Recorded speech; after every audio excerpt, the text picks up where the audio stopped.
episode van Radio Scriptura, 'n potgooi van Scriptura. 2 Timoteus 3 vers 16 en 17 sê die hele skrif is deur God geasem.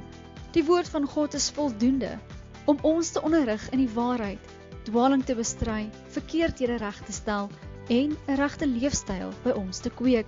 Scriptura is daarop gemik om dit vir jou te wys. Jou gasheer vir hierdie episode is Gerard van Ryn. Goeiedag almal, dit is lekker om vandag weer saam te gesels. Ons gaan voort met ons reeks oor die gereformeerde katekismes vir menslike seksualiteit. En in vandag se gedeelte praat ons oor vraag 9 tot 15, wat veral oor die Christelike huwelik gaan. By elke afdeling sal ek die vrae en antwoorde ook vir ons lees, net om julle 'n paar handvatsels vir die episode te gee. Ons gaan eers gesels oor die instelling van die huwelik, dan oor die wese van die huwelik, wat is die huwelik, en dan oor die huwelik en die seksuele, en laastens ook oor egskeiding. Nou dit vorm deel van hierdie hele katekismes oor menslike seksualiteit, en baie van die dinge wat ons gaan bespreek gaan vir van julle dalk baie basies klink, maar dit is belangrik om hierdie dinge te hoor en herinner te word. En as die Here se kerk nie oor hierdie dinge gaan praat nie, gaan mens net die wêreld se stem hoor. So mag hierdie episode ook versterkend vir julle wees om julle geloof uit te leef. Lyk my vandag is dit ek en Jaco wat praat, die twee manne met die baie hare. Jaco, hoop dit gaan goed met jou. Ja, dit gaan goed, Gerry. Die Kaap is in die middel van die winter, so dit is koud, maar dit gaan goed hier by ons. Ek is dankbaar om te hoor dat dit goed gaan. So kom ons val sommer met die deur in die huis. Die instelling van die huwelik. Nou, hierso gaan ons vraag 9 en vraag 15 lees en dan daaroor gesels. Ek herinner maar net almal wat kyk of luister, julle is welkom om op ons webwerf scriptura.co.za ook hierdie hulpmiddel wat ons bespreek af te laai. Vraag 9: wanneer is die huwelik ingestel? Die heilige verbintenis van die huwelik is deur God ingestel aan die begin van die geskiedenis met die skepping. En vraag 15, laat God huwelik toe tussen mense van dieselfde geslag? Nee, God het die huwelik ingestel as 'n lewenslange verbintenis tussen een man en een vrou. Nou dit is belangrik om te sien waar die Bybel begin en daarom hierdie katekismes ook, wanneer is die huwelik ingestel? Baie eenvoudig word gestel, dis deur God ingestel, sommer aan die begin van die skepping.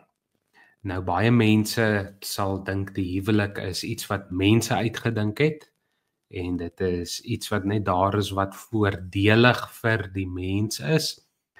Maar wat sal jy sê, hou dit vir ons in, as die huwelik 'n goddelike instelling is? Die groot belangrike ding daar, Gerry, is, ek dink dat wat ook in die katekismes uitkom en wat onderliggend tot die vraag is, ek het al 'n paar keer vir mense gesê, mense hanteer vandag die huwelik asof dit die mens is, 'n klomp ringkoppe wat eendag om 'n tafel gaan sit en gesê het, kom ons besluit, kan ons die mens besig hou? En kom ons stel iets soos 'n huwelik in, waar man en vrou mekaar kan besig hou met kom ons sê, ewige drama. Ek meen, die huwelik wys met sonde goed uit, nee. Hier wil ek dit hê. Ja. So dit was nie, en ons hanteer die huwelik asof dit ons instelling is, asof ons dit saamgestel het, asof ons nou maar besluit dat dit is die aard van die huwelik, en ons vergeet totaal van alles. En die begin van die huwelik is so eenvoudig soos dit is 'n instelling van God. God het in sy wysheid, toe hy sy raadsplan beskik het in die ewige verlede voor die skepping, het hy al die huwelik beskik tussen man en vrou, het hy gekies hoe hy gaan skape, wie gaan man wees, wie gaan vrou wees, wat die verskillende eienskappe en karaktereienskappe en ook die komplementerende aard van daai twee geslagte gaan wees. Twee unieke geslagte wat hy gemaak het om by mekaar in te kom. En as ons by mekaar toe kom en hierdie eenheid te vorm wat hoofsaaklik ten doel het, en ons sal dit in meer eienskappe uitwy, om God te aanbid en om lief te hê en mekaar lief te hê soos hulle self. Dis die samestelling van die gebod. En dit moet ons denke heeltemal verander. Veral gelowiges, hoe ons na die huwelik kyk. Ons begin by God en ons einde begin by God. Ons denke oor die huwelik, oor hoekom ons trou. Ek dink baie keer wonder ek hoekom kom trou. Ons trou ons vir onsself. Jy weet, is dit ek wat nou, en natuurlik het God geskape met 'n behoefte, dit het ons gesien toe hy Adam en Eva gemaak het, maar dit is daar's nog iets bo dit. En die vraag is, waarom trou ons byvoorbeeld? Is dit iets wat ek gaan om my eie selfsugte begeertes te bevredig? Wat gaan ek uit die huwelik uit kry? Of ek gaan nou iemand trou wat my kan komplementeer sodat ek kan beter lyk, beter voel in myself. Al daai tipe denke moet ons in die lig van God se skepingsorde verstaan en waar hy die huwelik begin het. God het die huwelik ingestel met 'n baie spesifieke doel en dit sal ons hele denke verander oor hoekom ek moet trou en waar begin ek vra as ek die behoefte voel na 'n lewensmaat en hoe benader ek dan hierdie huwelik waarin ek gaan staan. Ja, dit is baie opmerklik om te sien hoe die Here van die begin af sê die huwelik ingestel het en ook die verskillende rolle reeds aangedui het. As hy in Genesis sê, maar hy maak Eva vir Adam as 'n hulp wat by hom pas. Dis nie 'n minderwaardige rol nie. Daardie woordjie vir hulp gebruik die Here vir homself ook op 'n paar plekke in die Bybel. Maar dit gaan baie spesifiek oor die rol wat die vrou het. Die man wat die rol ook natuurlik het om die hoof te wees en om te voorsien en die vrou hierdie rol maar ondersteun hom daarin, wees vir hom 'n hulp wat by hom pas. Ek dink op hierdie punt is dit ook dan net vir ons belangrik om te sê dat om heel te wees en om 'n gelowige te wees, het jy nie die huwelik voor nodig nie. Ek dink daar's baie mense wat in die stryd sit dat hulle alleen is en graag 'n huweliksmaat wil hê, maar tans nie een het nie. En dan kan mens maklik met hierdie idee lewe, maar ek het iemand anders of iets anders nodig om my heel te maak. En hoewel God hierdie behoefte vir ons gee, moet ons dit nie sien as iets van ek het dit nou eers nodig vir my om in 'n ware verhouding met God te lewe nie. Ons gaan 'n groot fout maak as ons dink wel ek kan my stikkend wees gesond maak deur 'n huwelik. Dis net die Here wat dit gesond maak. So ek dink is maar net belangrik om dit ook te sê. Hoewel die Here 'n baie groot rol en doel met die huwelik het, beteken dit nie dat elke gelowige getroud moet wees nie.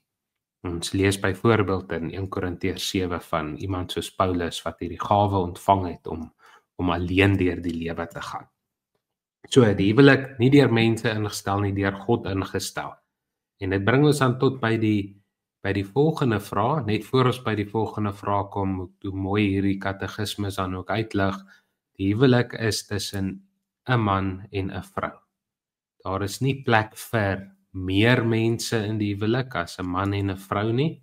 Daar is ook nie plek vir 'n man en 'n man of 'n vrou en 'n vrou in die huwelik. Dis nie hoe God dit ingestel het nie, en omdat hy dit ingestel het, kan hy bepaal hoe die huwelik lyk. En dan die vraag, maar wat is die huwelik? Ons kyk na vraag 10 en 11 van hierdie katekismes. Vraag 10, wat is die huwelik?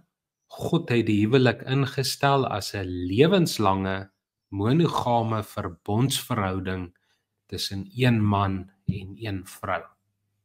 Vraag 11, hoekom het God die huwelik ingestel?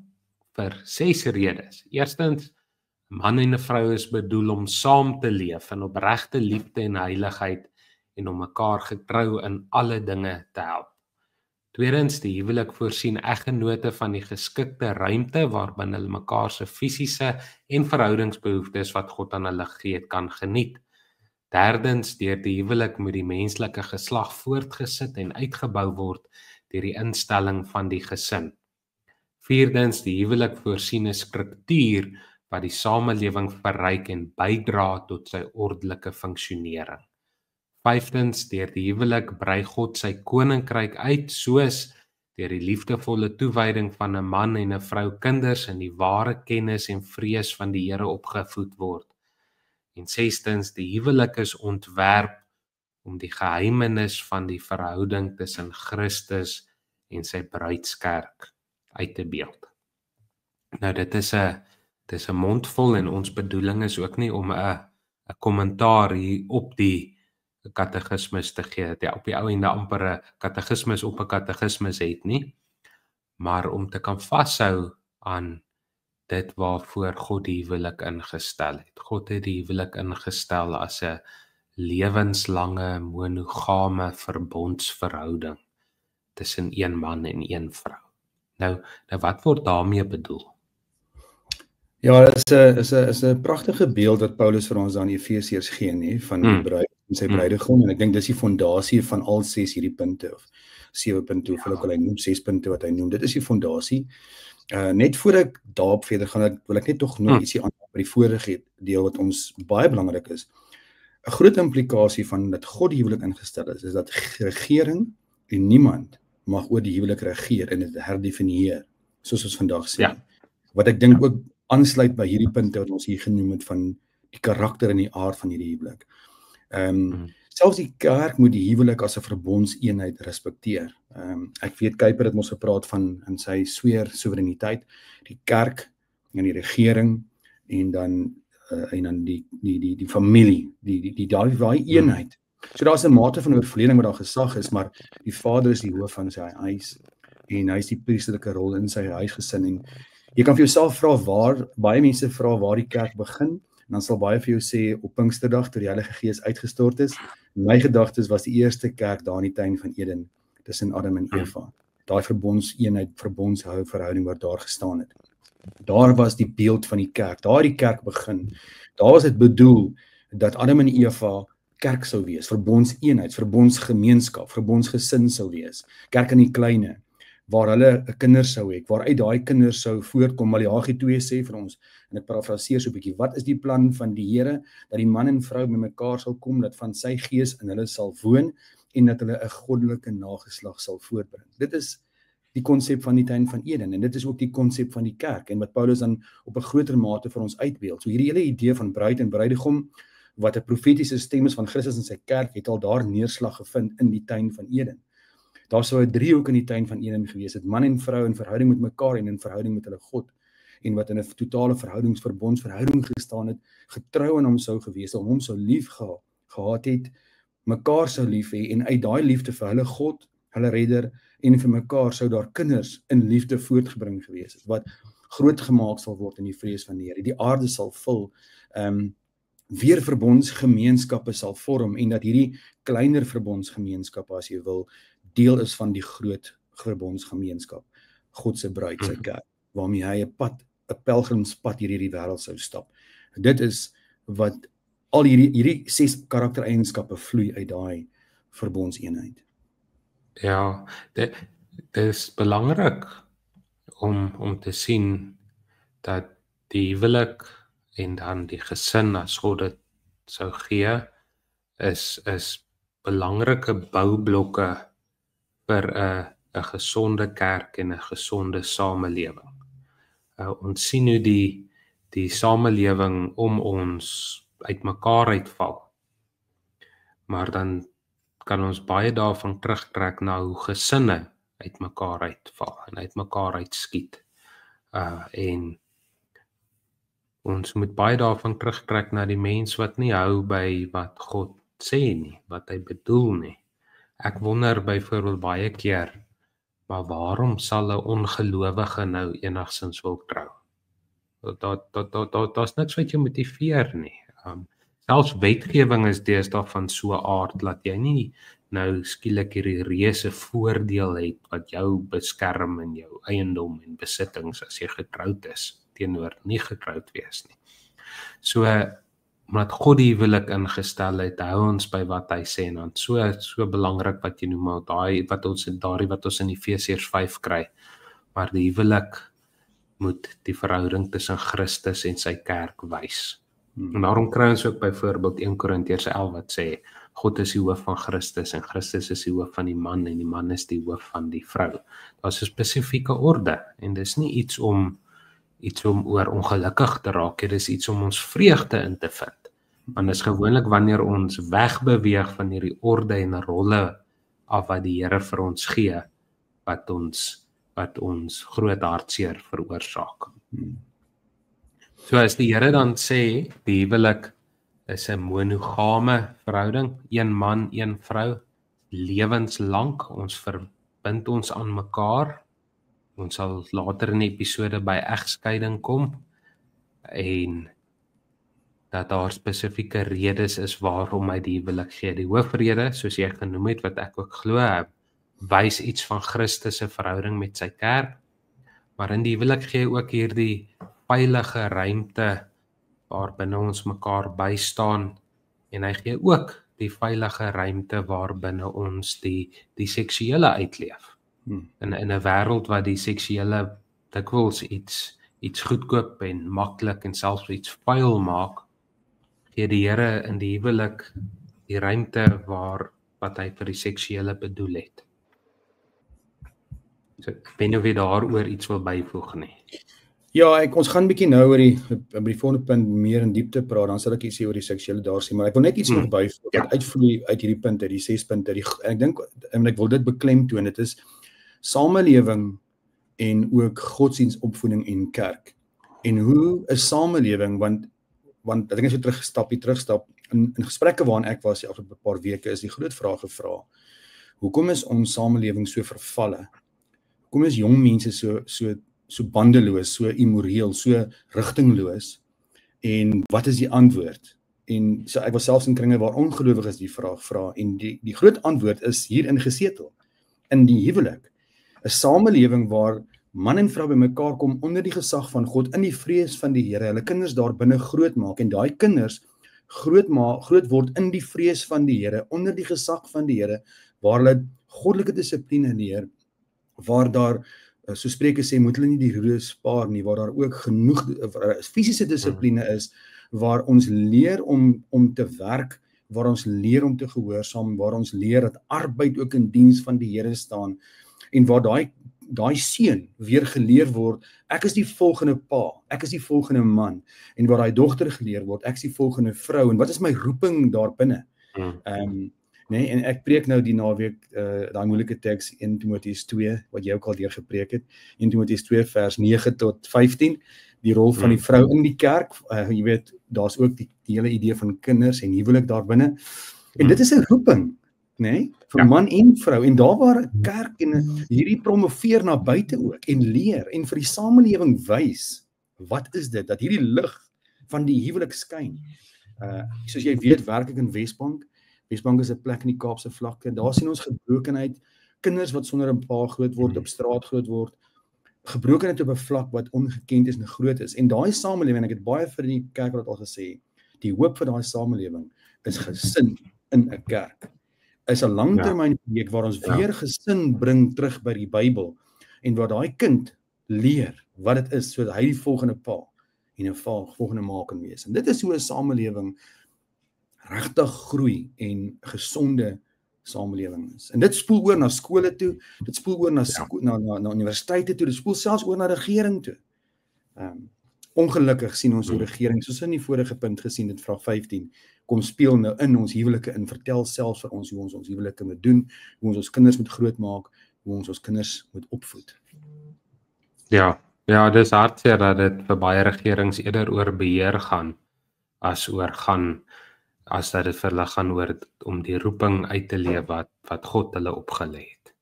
En daarom sal hulle neuse in ons huwelike en ons kinders opvoeding en alles wil indruk.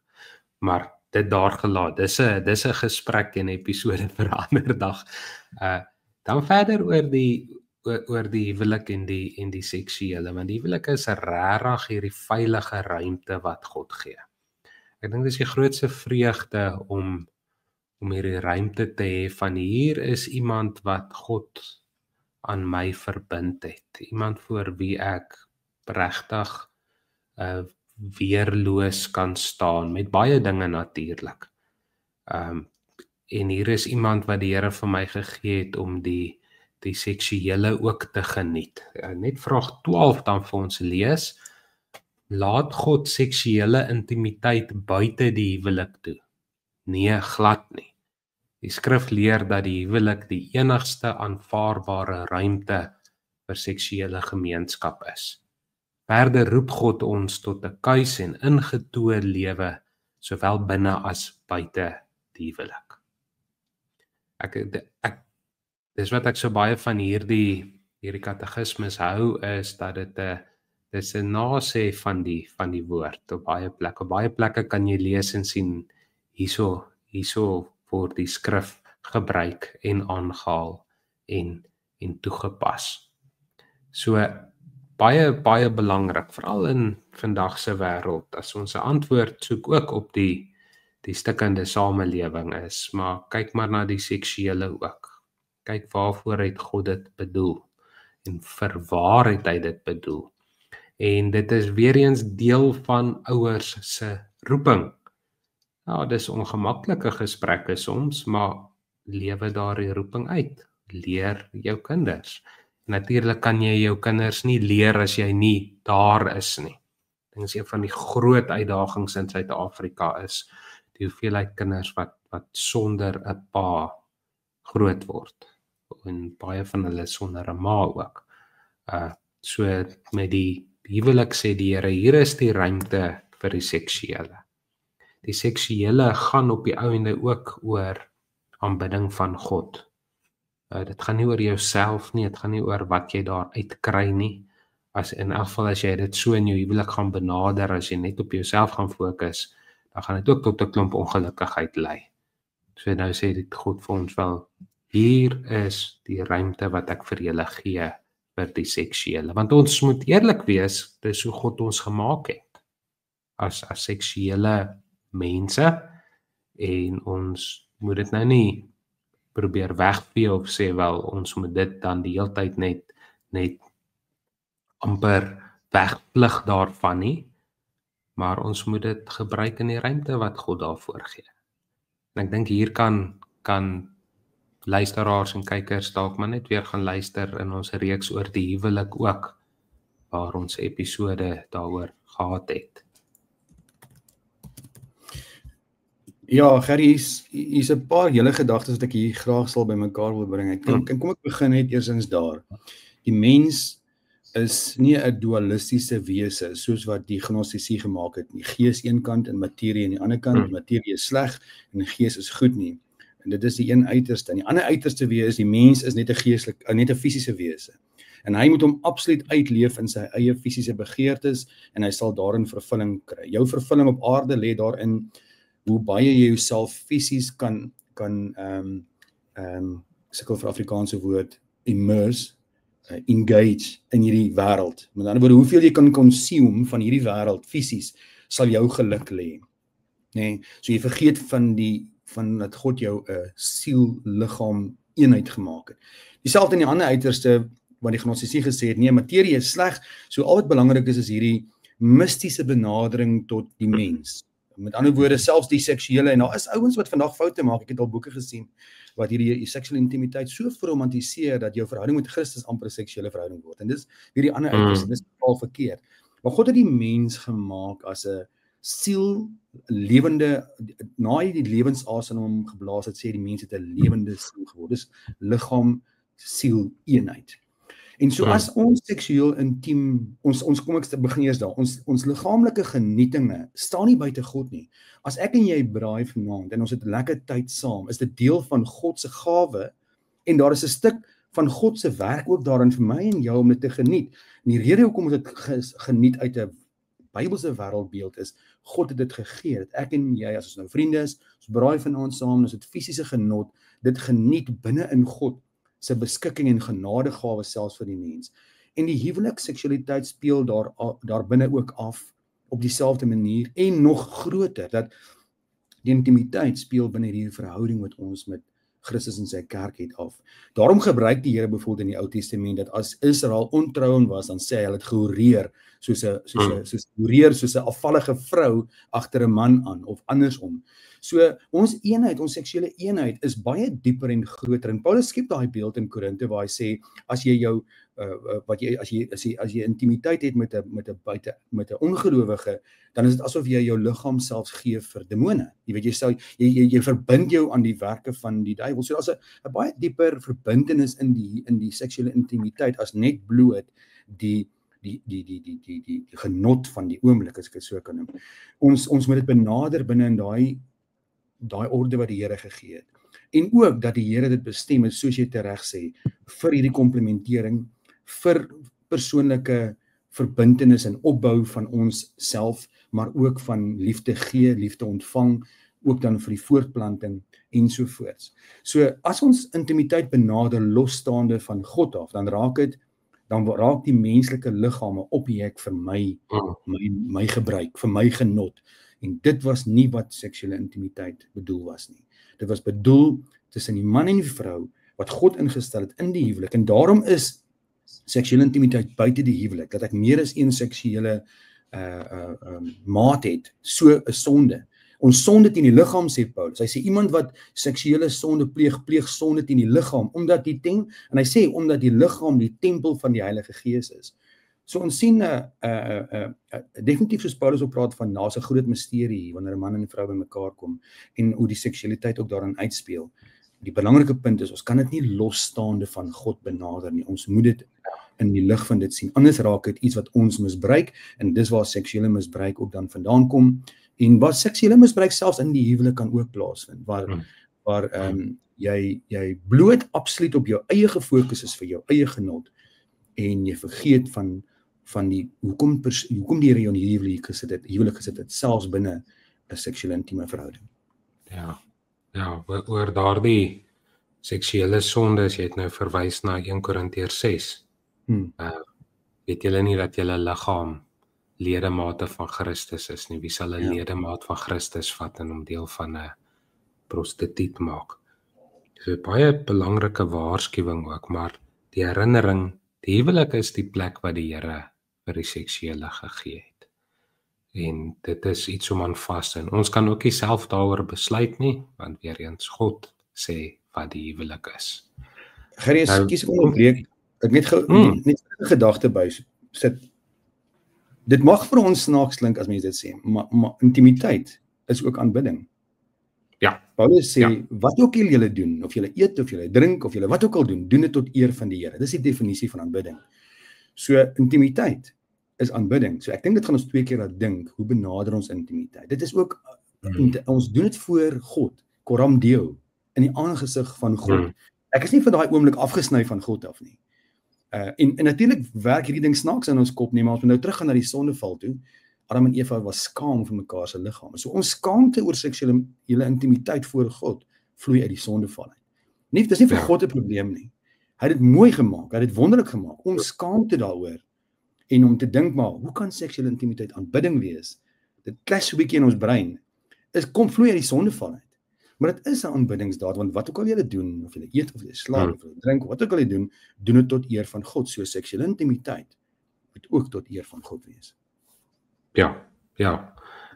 So, omdat dit 'n daad van aanbidding ook op die ou end is dit beslis nie iets wat ons gebruik om ons sin mee te kry nie. Ons sien dit in die wêreld. Ek gaan iemand dwing of manipuleer daardeur en ongelukkig sien ons dit in die huwelik ook, dat daar hierdie selfsugtige benadering en siening is. So ja, die Here gee die huwelik en hy sê hier is die veilige ruimte vir julle. En dan ook, soos met alles anders in die huwelik, wees diensbaar aan mekaar.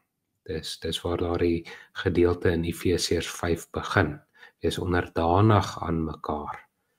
So dien mekaar daarmee.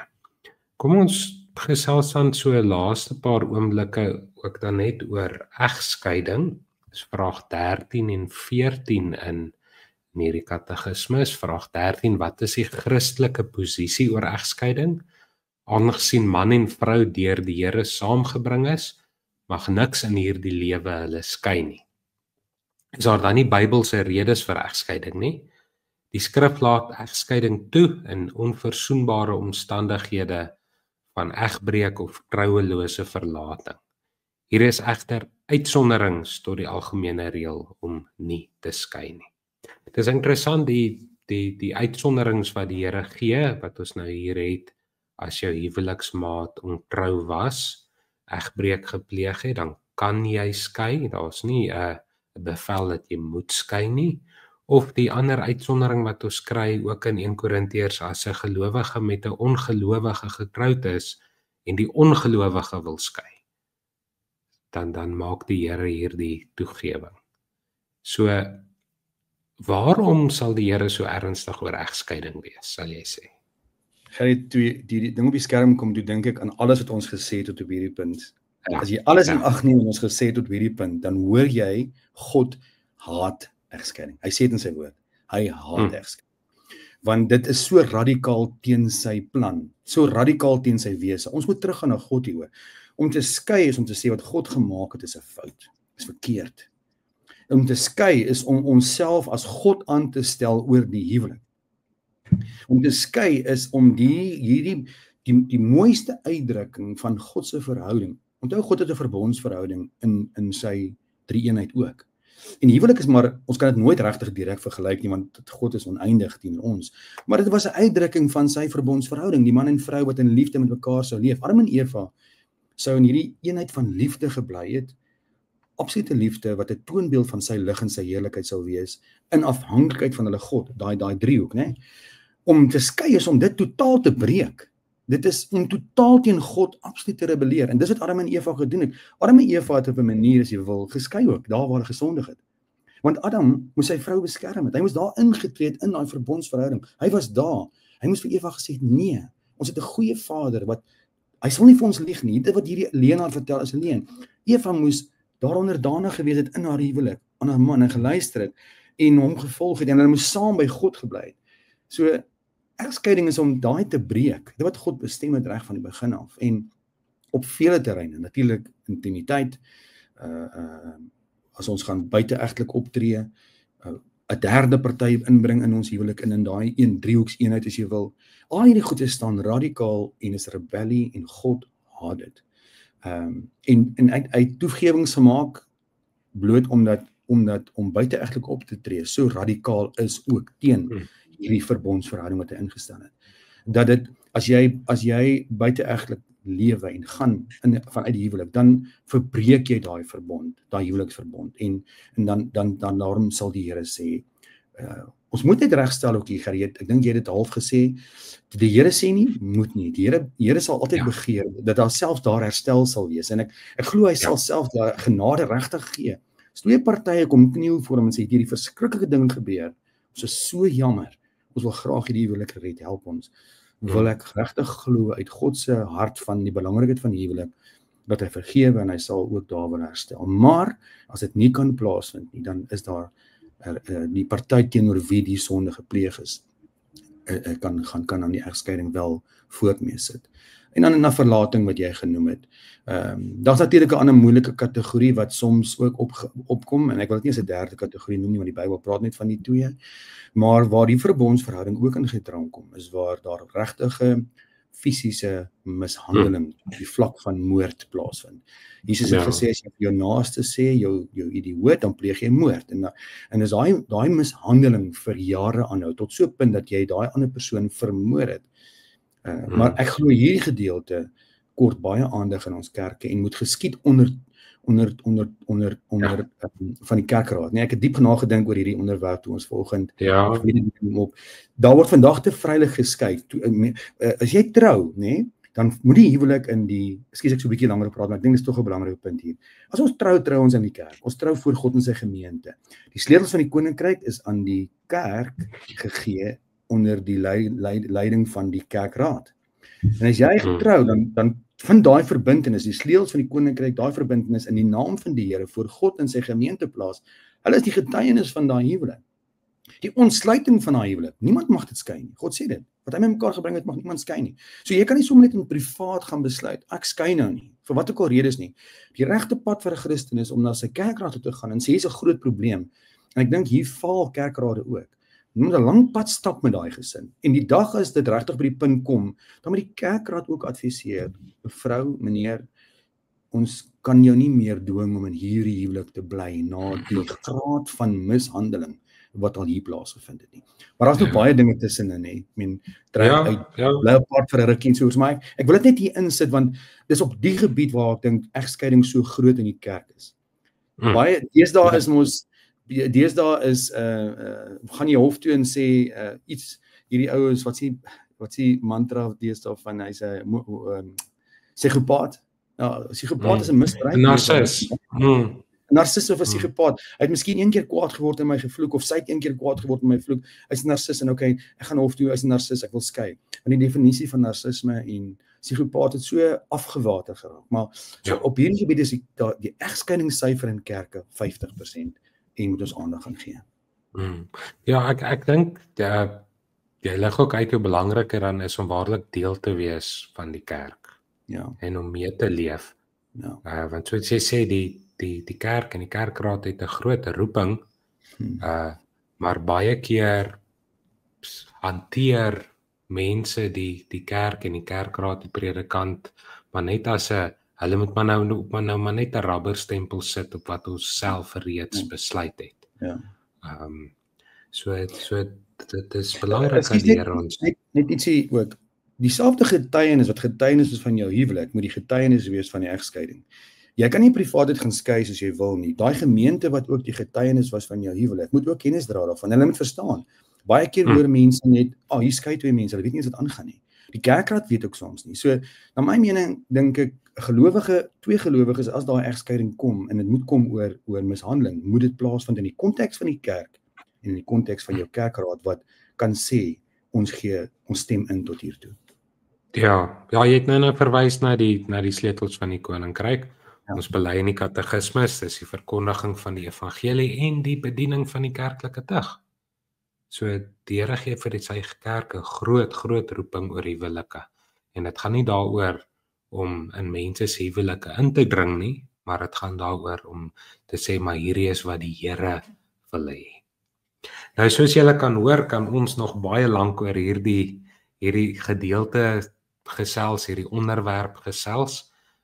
Ons bede is dat hierdie episode ook vir julle opbouend sal wees en dat dit 'n hulpmiddel kan wees. Nie julle primêre uitleef van julle geloof nie, maar 'n hulpmiddel tot die bediening in die kerk. Skriptura sien onsself ook glad nie as 'n vervanging van die kerk nie, maar as 'n hulpmiddel wat wil ondersteun en wil bystaan.